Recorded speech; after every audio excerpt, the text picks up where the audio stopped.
What is going on, everybody? I am the FDGURU, bringing to you guys a Monday MLB edition of my DFS podcast. We have 9 games on the main slate tonight. Not too many games today, no early games. We do have 4 of the 9 games, though, at 9:40 Eastern, so that makes for a pretty hefty after-hours slate. With there being 4 games, I will most likely do 2 different lineups for FanDuel and DraftKings, one going on my dub club, as all non-main slates go, and then I'll probably post another after-hours slate on my website just to get some different exposure for you guys. No rain to worry about today. There's a little bit of rain in the Orioles and Mets game, maybe a late start, but nothing that we really have to worry about.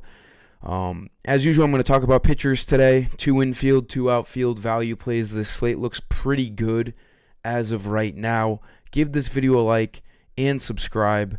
We have the beginning of another week, and we're that much closer to the NFL season. If you missed my giveaway yesterday, 20 Guru credits for all you guys. Use the code ALTUVEDINGER, all caps, on my shop page for 20 credits since he hit a homer yesterday for us. It's pinned to my Twitter as well. Just wanted to shout that out in case you guys missed it. But let's get into the plays today. Pitcher looks okay. We have Michael King as the most expensive guy for good reason at home against the Twins. He looks good at 10,600. I do think the better value play, though, is Taj Bradley on the road against the Athletics.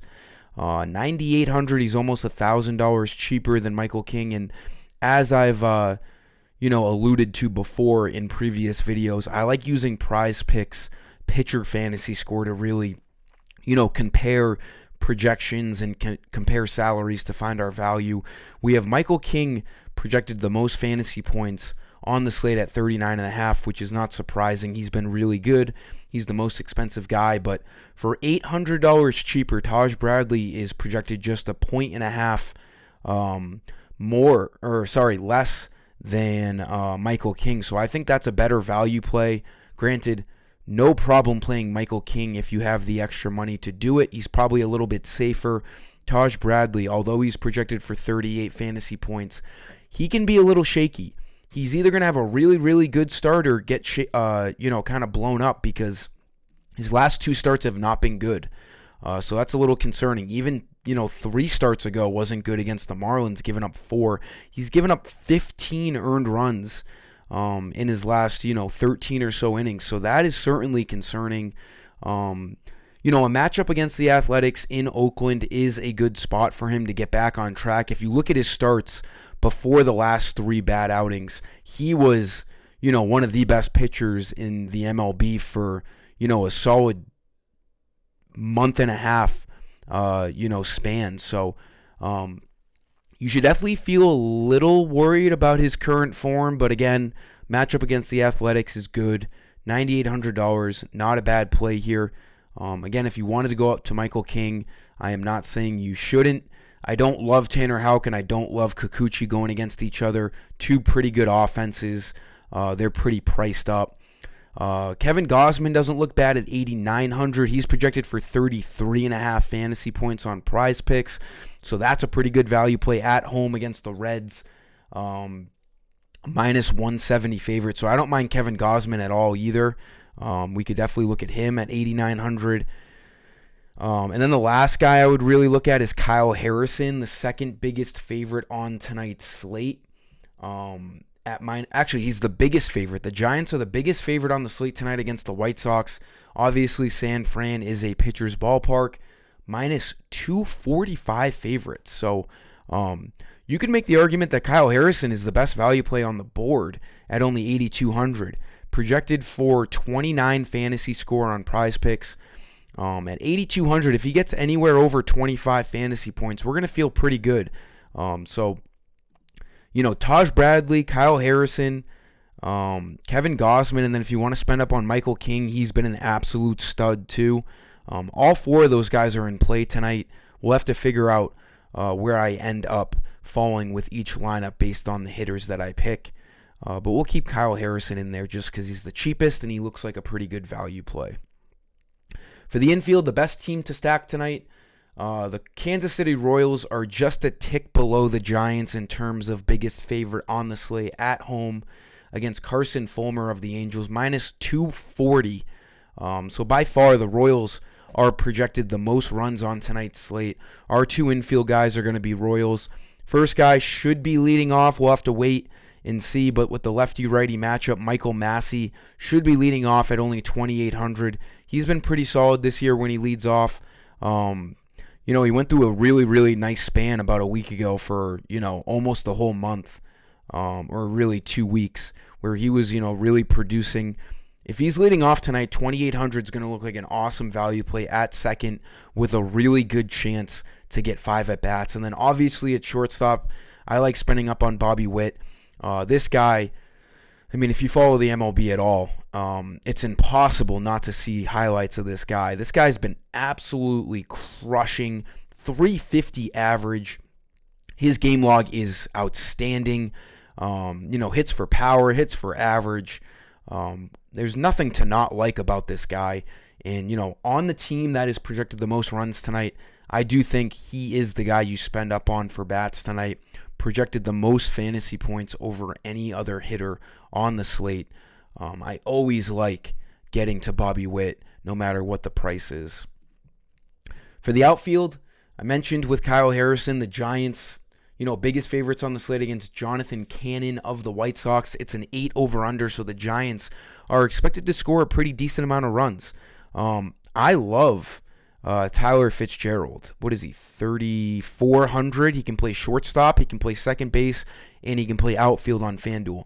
This guy has come up and absolutely, just crushed in the bigs. He kind of reminds me, I don't want to get too ahead of myself, but he kind of reminds me of a young Trey Turner. He plays very, similar. 316 average. He's been hitting for power. 14 homers is a ton because, like I said, he didn't come up until later in the season. He's been stealing a bunch of bags. As you can see over the last 10 games, he has 3 games with multiple stolen bases. Two, and then he had 3 stolen bases against the Nationals on August 8th. This guy can do a little bit of everything. He hits for average, hits homers, can steal bases, should be leading off tonight in a great matchup against the White Sox. Obviously, whenever we can pick on the Chicago White Sox, we're going to do so. Not the cheapest price on Fitzgerald, but, he has really set a name for himself, and $3,400 does not scare me away in this matchup at home against the White Sox. And then our last play, the Mets look pretty good on paper tonight as well. They are minus 140 favorites, 9 over-under. Great matchup against Trevor Rogers on the Orioles. He is prone to giving up the long ball and giving up just, a bunch of hits. Should be batting third or fourth tonight. JD Martinez, still only 3K. Righty-lefty matchup. I think he looks great tonight as a nice value piece in the outfield. Not really having a big power year, but, he's coming to the end of his career, so it's not expected for him to be hitting homers. He still gets on. He still makes hits. And, with guys like Lindor and Nimmo ahead of him, people are usually on base when he is up to the plate. I'm seeing that Starlin Marte is projected to bat 5th tonight. Is he coming back? 2,900? Has he come back already? Oh, he has. He came back yesterday. 1 for 3. Starlin Marte could be a good value piece too. He's been out for a while, but we all know what he's capable of. He can hit for power. He can steal bases. Mets right behind the Royals and the Giants as one of the best teams to stack tonight. 9 over-under in this game. Wind is blowing 8 miles an hour out, so the Mets could do some damage at home. Against Trevor Rogers. I expect Starlin Marte to be batting 5th tonight. You could even look at, I don't know what his price is, but he homered recently. Pete Alonso looks good at 3,300. He homered 2 games ago. The Mets in general, they're pretty valuable. 3 through 5. JD Martinez, Pete Alonso, Starlin Marte. We might get, Vientos hitting in the top of the lineup. All these guys look really good, but JD Martinez is the guy I'll put in this video at 3K. My favorite 3 teams on this slate, 4 bats, are the Royals, the Mets, and the Giants. We also have a 9 over-under in Texas for the Rangers, minus 155 favorites against Luis Ortiz. In terms of value, they're all pretty priced up, but if you wanted to dive into the Rangers, that's not a bad idea either. Never a bad idea to pick Corey Seager. He's still only 3,600, so if you wanted to do a little pairing of Bobby Witt and Corey Seager, you would have to utilize the utility spot on FanDuel. That'll do it for this video, guys. Let's have a nice Monday to start our week off. Really build that bankroll for the NFL season. Message me for NFL early bird discounts. They will continue to be valid up until the end of August. Appreciate you guys. Until next time, I am the FD Guru. Peace.